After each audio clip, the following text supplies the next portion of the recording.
So, good morning guys. My name is Abon Oliver. BSIS 1B, course and section, school at BIPSO. My assignment guys is create a video presentation to discuss your output, construct the truth table for P and conjunction Q or disjunction not P or disjunction not Q. So, diri guys, ang conjunction pala di ay guys kay if one of the statement guys is false, mahimo gina siyang false. Bali nag-base siya sa false guys. Ang kani siyang or disjunction guys, if one of the statement guys is true, may true gina siya guys mo nag-result.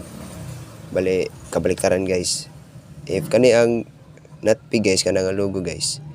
If na yung statement guys is true,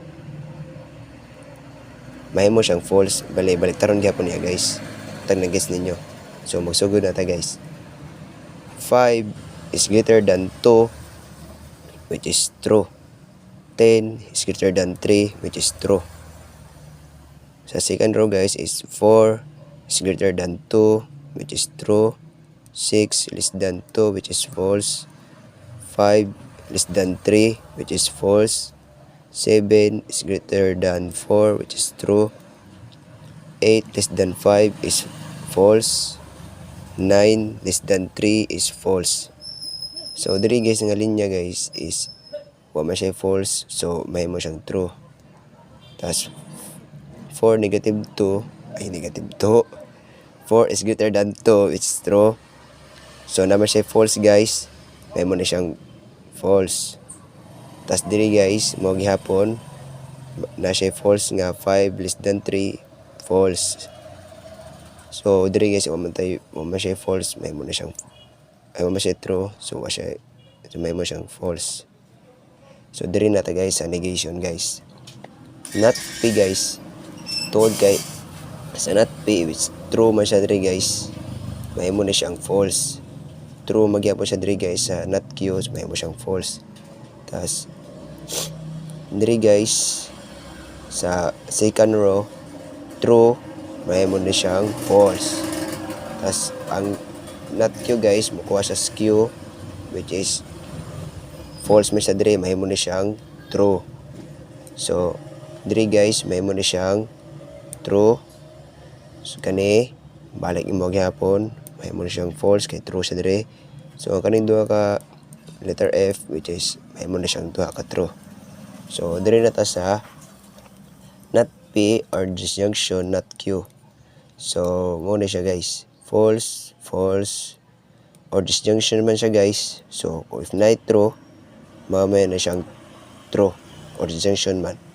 So may mo na siyang true true true. So diri siya guys, ang kani siya guys nag-base ni siya diri, kani siya guys, kani nagbase ni siya diri guys, kani nga true, diri nga true guys. Ang kani diri siya guys sa false.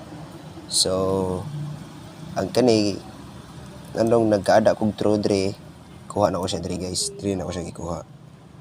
Tas ang kaning false guys diri na ko siya gikuha. Mao gyapon gibuhat ako sa second row guys, F T F F T T F mo na siya guys. Tungod kay or disjunction man siya guys, nara guys sa kaning luguha guys, dira ko nagbase guys. True false, so may mo na siyang true diri guys. False nya true, may mo na siyang true. Tapos false nya true, may mo na siyang true. So false man diri siya true, may mo na siyang true. So ang tanan answer guys is true.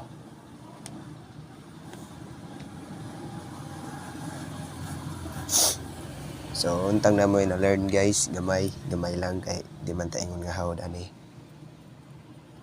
Salamat guys. Goodbye bye.